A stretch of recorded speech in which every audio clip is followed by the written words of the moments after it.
Olá pessoal, eu sou Marina Ferreira e no vídeo de hoje vou ensinar vocês a fazer esse danoninho super fácil, com 5 minutinhos está pronto. Vem comigo para a receita? No copo do liquidificador vou adicionar uma caixinha de leite condensado, uma caixinha de creme de leite, 2 potinhos de iogurte natural sem açúcar. Eu estou utilizando iogurte natural integral. 2 potinhos de 170 gramas. Vocês vão surpreender o tanto que é rápido e fácil essa receita e o sabor, te garanto, é melhor ainda. E o envelope de suco em pó sabor morango. Agora nós vamos bater todos esses ingredientes por uns 2 minutinhos até formar uma mistura homogênea e vai ficar bem cremosão.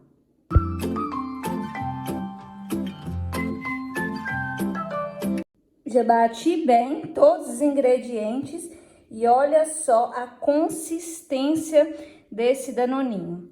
Gente, é muito facinho de fazer, né? Você pode colocar em 2 vasilhas de porções pequenas ou, se preferir, pode colocar em uma vasilha maior.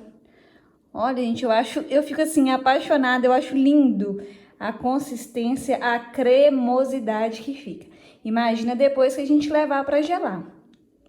Agora vamos levar para gelar. Você pode deixar na geladeira por aproximadamente 1 hora, até ele ficar mais consistente e bem geladinho para a gente poder apreciar, porque é bom demais da conta. Eu vou deixar lá na geladeira e já volto com vocês.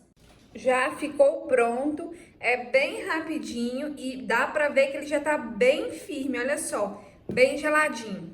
Vamos ver a consistência desse danoninho. Olha, pessoal, é de dar água na boca. Olha isso aqui, que cremosidade. Cremoso, consistente, saboroso e rende bastante. Olha só, 2 vasilhas dessa, bem cheia. Vou experimentar agora. Pessoal, levinho, não fica muito doce. A consistência, então, irresistível. Vocês vão aceitar? Eu vou deixar separado aqui pra vocês, hein? Acho que não vai resistir. Faz na casa de vocês e volta aqui pra me contar o que é que você achou desse danoninho. O sabor é muito parecido. Ai, gente, tem que controlar para não comer essa vasilha toda. Eu espero que vocês tenham gostado desse vídeo. Uma receita muito prática, rápida, com pouquíssimos ingredientes. E se você gostou, compartilhe nas suas redes sociais. Não se esqueça de se inscrever aqui no canal para estar sempre recebendo receitas como essa. Até o próximo vídeo.